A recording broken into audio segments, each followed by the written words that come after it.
Hello दोस्तों, आपके YouTube channel हम सबका जीके जीएस में आपका स्वागत है। आइए आज हम आप लोगों को बताते हैं दिल्ली सल्तनत के बारे में। दिल्ली सल्तनत की बात करें तो दिल्ली सल्तनत में कुल 5 शासक आए थे। कितने शासक आए थे?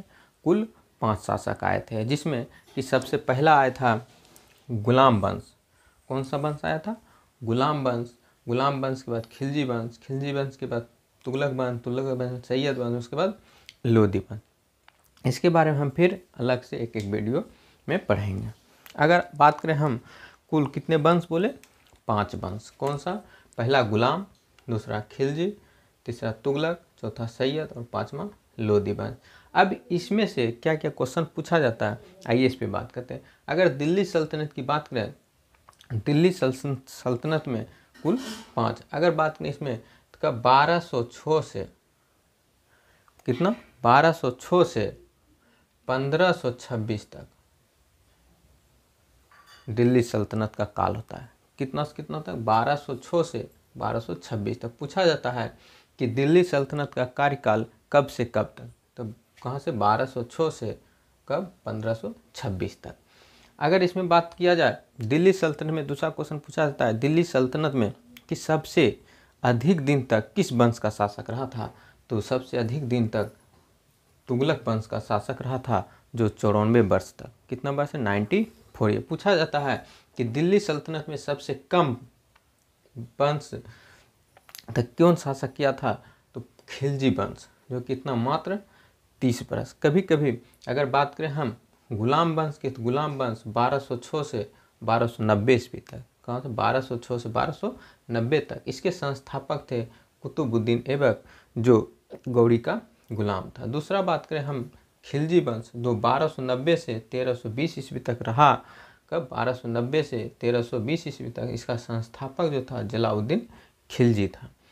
तीसरी बात करें तुगलक वंश, जो 1320 से 1414 ईस्वी तक। कब? 1414 ईस्वी तक रहा था। इसका संस्थापक गयासुद्दीन तुगलक था।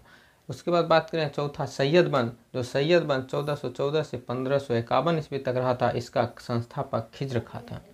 संस्थापक कौन था? खिज्र खां। अगर हम बात करें लोदी वंश की, लोदी वंश 1451 से 1526 ईस्वी तक और संस्थापक बहलोल लोदी था। कौन था इसका संस्थापक? बहलोल लोदी। कभी कभी दिल्ली सल्तनत में ये भी क्वेश्चन पूछा जाता है इसको क्रम से। तो सबसे पहला क्रम कौन आ जाएगा? गुलाम, गुलाम के बाद खिलजी, अब खिलजी के बाद तुगलक, तुगलक के बाद सैयद और सैयद के बाद लोदी। इन चारों का क्रम। कभी कभी ये भी पूछा जाता है कि इसका क्रम जो है सबसे कार्यकाल के अनुसार सजाए। मतलब क्या? सबसे कम जो कार्यकाल रहा वो कौन सा रहा था? खिलजी वंश का। उसके बाद आता है सैयद वंश का।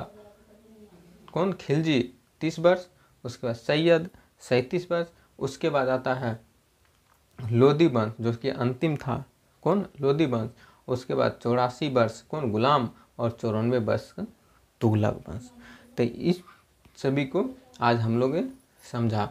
ये सब कितने? चारों, 5 किस है? दिल्ली सल्तनत के में वंश था, जो कि राज किया था। कहाँ? दिल्ली सल्तनत पर। अगर हम बात करें इसके बारे में, हम एक एक वीडियो पढ़ेंगे, जैसे गुलाम वंश, खिलजी वंश, तुगलक वंश, सैयद वंश और लोदी वंश के बारे में। फिर अगले नेक्स्ट वीडियो में हम लोग डिस्कशन करेंगे।